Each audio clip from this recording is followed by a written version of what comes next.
জিলহজের প্রথম দশক, সেই দশক যে দশকের নামে আল্লাহ তাআলা কোরআনে কারিমে সূরা ফজরে শপথ করেছেন। তার মানে এই দশকের গুরুত্ব আল্লাহ তাআলা বুঝিয়েছেন। নবী সাল্লাল্লাহু আলাইহি সাল্লাম বলেছেন, এই দশকের নেক আমল অন্য যে কোনো সময় নেক আমলের চাইতে আল্লাহর কাছে অনেক বেশি প্রিয়। ইবাদতের আয়তন এবং আকারে দ্বিতীয় বৃহত্তর মৌসুম রমাদানের পরে। এই দশকের প্রধান আমল হলো যে কোনো নেক আমলগুলো পরিমাণে বেশি বেশি করে করতে থাকা, রুটিন কাজগুলোকে বিশেষ গুরুত্বের সাথে করা, ভালো কাজগুলোকে, আর মন্দ কাজ থেকে অন্য যে কোনো সময় থেকে বেশি বেঁচে থাকার জন্য আপ্রাণ চেষ্টা করা, যেন মন্দ কাজগুলো, গুনাহের কাজগুলো যেন এই দশকে অন্তত না হয়, এ দশক সম্মানার্থে। তৃতীয়ত, বেশি বেশি আল্লাহর জিকির করা, স্মরণ করা।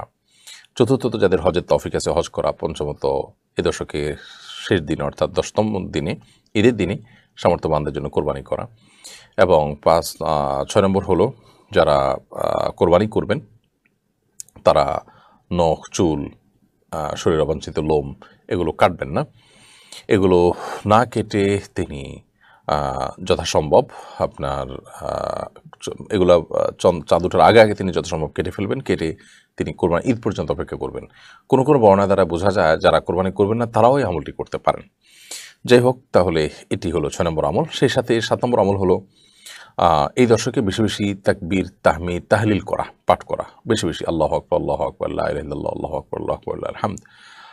এটা সম্ভবত 6 নম্বর। 7 নম্বর আমল হলো বেশি বেশি আল্লাহর জিকির করা, আল্লাহর স্মরণ করা।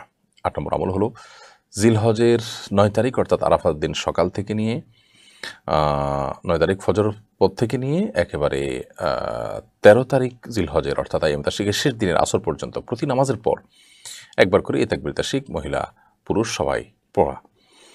আর 9 নম্বর আমল হলো জিলহজের 9 তারিখ আরাফা দিনে রোজা রাখা, যারা হাজি না তাদের জন্য। আর 10 নম্বর আমল ঈদের সমস্ত সুন্নতগুলো পালন করা। এই 10টি আমল জিলহজের প্রথম দশকের সুন্নাহ এবং মাসনুন আমল। আমরা আবারও বলছি, সব নেক আমলগুলো করতে থাকা, বেশি বেশি করে এই দশকে বদামল থেকে বেঁচে থাকার জন্য বেশি চেষ্টা করা এই দশকে বিশেষভাবে। যাদের হজ ফরজ আছে হজ করা, যাদের কোরবানি করার সামর্থ্য আছে তারা কোরবানি করা।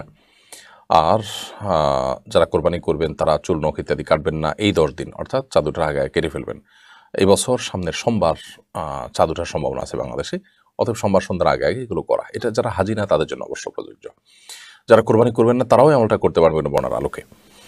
আর এরপরে আমল হলো এই দশকে বেশি বেশি আল্লাহর স্মরণ করা, বেশি বেশি আল্লাহর জিকির করা।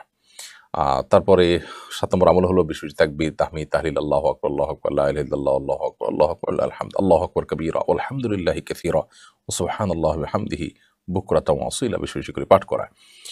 এবং এরপরে 8 নম্বর আমল হলো এই আমলগুলাই অর্থাৎ এই তাকবীরটাই জিলহজের 9 তারিখ ফজরের পর থেকে নিয়ে 13 তারিখ আসর পর্যন্ত প্রত্যেক নামাজের পর একবার করে পাঠ করা, নারী পুরুষ সবাই। এবং 9 নম্বর আমল হলো জিলহজের 9 তারিখে যারা হজে যাচ্ছেন না তারা নফল রোজা রাখবেন।